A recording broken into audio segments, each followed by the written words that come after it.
So I want to welcome everybody here to ADAO, and I think if you haven't figured it out by now, Linda is a person that you cannot say no to. So I'm in that camp where I can't say no to Linda. So I'd like to give you a little background about why we're here, and I want to give you some examples from my own personal background of why I'm here, and it's for three main reasons. Number one, as a New Yorker, as a surgeon, and as an American.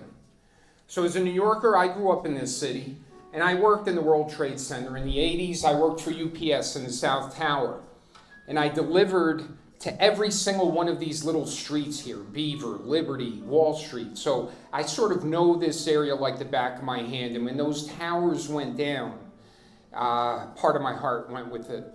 I just saw one of the names of the kids I went to high school with who was in Windows of the World, and when that went down. And 10 kids from my high school, Xavier High School, died in the World Trade Center. So it's very personal to me. As a surgeon, I take out a lot of cancer, a lot of mesothelioma, and a lot of lung cancer, both of which you get from asbestos exposure. And to see how those diseases are very preventable is what made me become part of ADAO. I first met Linda when she was suffering with her husband who had mesothelioma. And the surgery that we do for mesothelioma is this big surgery where we cut out the lining of the lung, the lining of the heart, the entire lung, and the diaphragm, the muscle between your chest and belly. And we take that whole thing out, and then we hit that empty cavity with radiation. And it's a big, brutal procedure.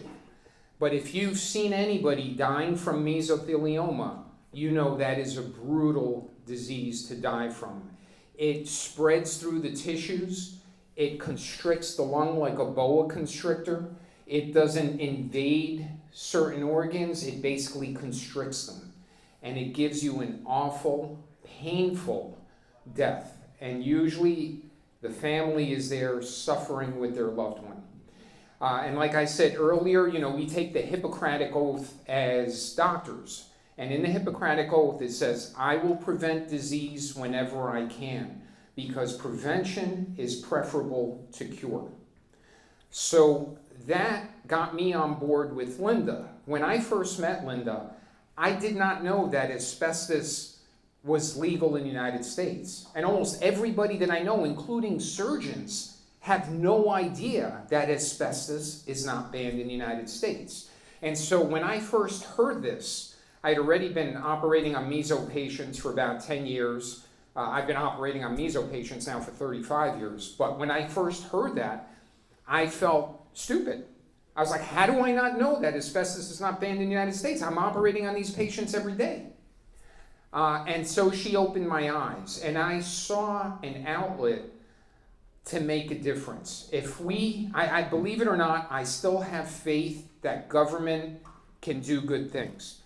And I do think that if we can convince the people in Congress that this bill, where if we can ban asbestos in the United States, can save more lives than I can ever save with my own pen, with my own knife. The pen is more powerful than the scalpel in this case. And so I'd love to put everything I can into the prevention. And the only way to really prevent this disease is with legislation. I mean, the entire United States, everybody already thinks asbestos is banned. They know it's bad. Hell, when they were abating the White House, the entire White House got away from that wing that was being abated. They know this. This is not, but regular people don't know this. So we have a twofold role here. One is to get the word out, to let people know asbestos is not banned in the United States.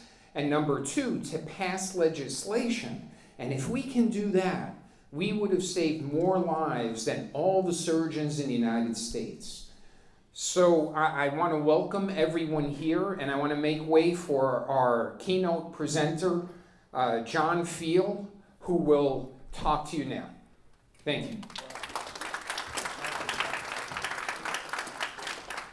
Linda, you gave me 12 minutes, but ChatGPT tells me that the role of a keynote speaker is more than just words. My job is to set the tone tonight, and you're crazy. Thank you. I thought I was crazy, but you're crazy, and I love you. I love you for that. But the keynote should leave us energized, but also connected and shared sense of purpose. And you surrounded yourself over the years with really good people. I know a lot of the people in this room, and you're going to succeed in your mission. So congratulations to you.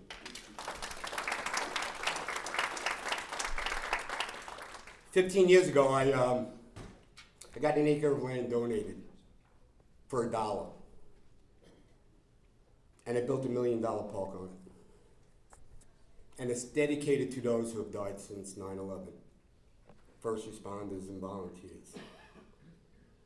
It's the first of its kind. Now others are emulating us. There's over 3,000 names on those walls.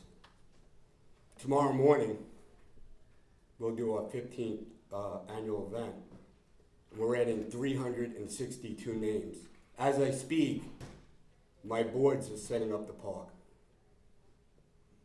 And I don't say this to brag, because we lose a person a day in the 9/11 community, on average. And then Linda sent me all of this information over the last month to get caught up on everything. And I've known Linda for about a decade, and I've helped her with DC and legislation and stuff. I was reading that on average, somebody dies every 13 minutes from mesothelioma or asbestos-related illnesses. And I was shocked. I was appalled. I was amazed. And I'm looking, well, we lose somebody every day, but by the time I'm done with this word salad, somebody will have passed away from their illness. So I ask everybody, when I'm done speaking, don't clap. Take a moment to reflect on those that we lose from this horrible, painful disease. Let us all make a commitment to Linda and the ADAO and have a sense of purpose in joining this mission. Linda, I made a new promise to you. Whenever you go to DC, I will be there with you. And if I have to beat the out of Congress, which I do for a living, you have me at your beck and call.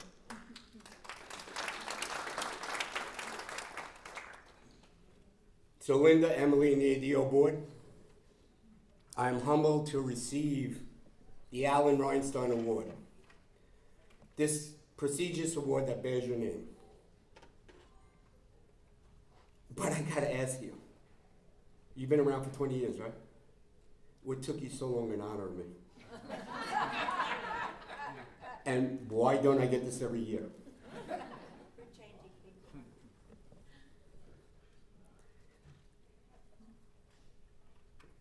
You know, when Linda said she wanted to honor me, she said I was important.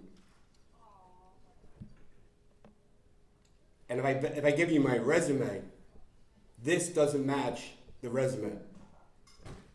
This has passed 19 pieces of legislation. This has donated $10 million.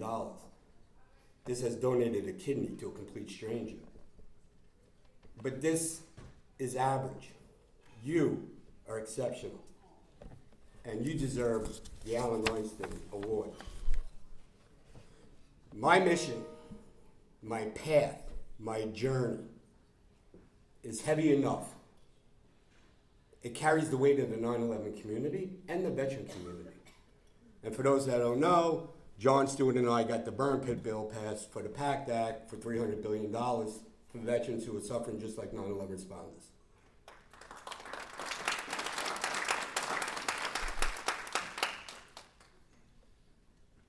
But I've reached a point in my life And I can honestly say without hesitation that enough is more than a word to me.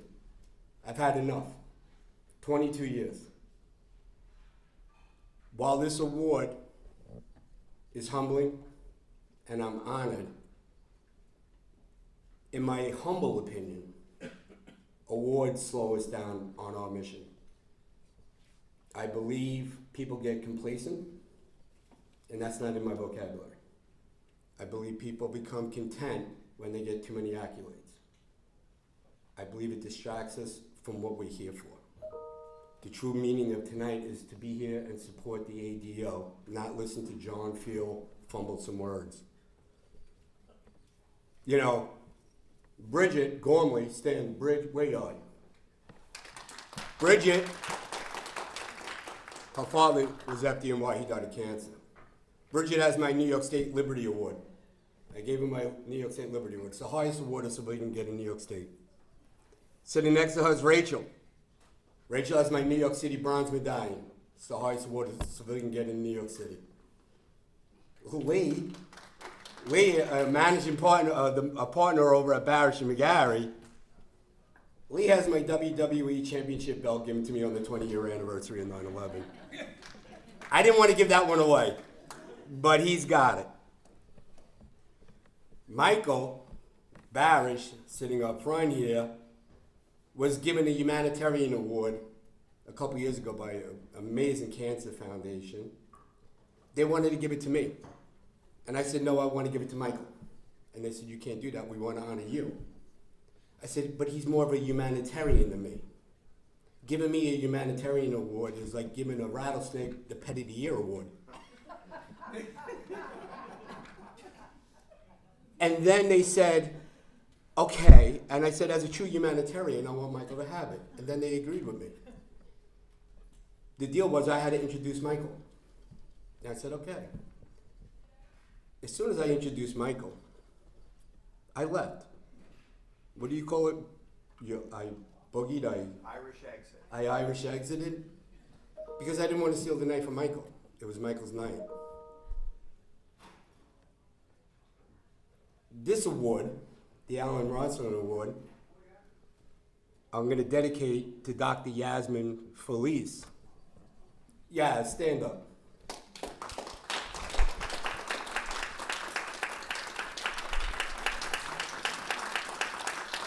Yes, I punched up. Because she truly is my enough. And when I say enough, I know I'm closer to the finish line than I am from where I started. And this journey has led me to write a book. That's my cheap plug. So if you see over there, there's a book coming out next year with a foreword by John Stewart. And a dear friend who's not in attendance tonight, who I think I made famous, but he's on TV every Monday night, he once said I was built for this. I was built for the endurance. I was built to carry the weight on my shoulders. He was built for the advocacy and the longevity. And before I go any further, there's a big difference between advocacy and activism. Advocacy is a hobby. You do it a couple hours a week, you do it on the weekend. Activism is 24/7. Activism means you're going to make sacrifices in your life. You're going to miss holidays, you're going to miss important dates, you're going to miss birthday parties, and then apologize whenever you get the chance. That's activism. And Linda, you are a true activist. You're not an advocate. Remember that. So that friend of mine who I made famous, he said it's in my DNA. But it's the same friend who said, I will follow you anyway. But I disagreed with him. Because the fact was, I was broken for this. Not built for this, but broke for this. So tonight you're honoring me for being broken. I was broken when 8,000 pounds of steel crushed my leg. I was broken when I got gangrene and Asbestos. I was broken when I was aspirated on the operating table. I was broken after 46 surgeries. I was broken after my mother died. I was broken after 213 funerals. I was broken after 385 trips to Washington, D.C. and 2,700 plus meetings. Building that park that I'll be at tomorrow, talking about death, broke me. Passing all of those pieces of legislation and donating all that money broke me. Physically, mentally, emotionally, I've been broken. Sorry, guys. But that's my superpower. Being broken is my superpower. My so-called disabilities allow me to show my flaws, to show my vulnerabilities, to present myself and expose myself to those who are going through what I'm going through, or somewhat close to going what I'm going through.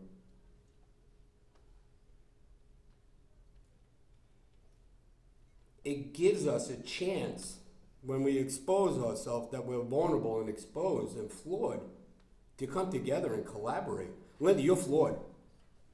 Oh, I know that. And that attracts me to you. And that's why I'm going to collaborate with you.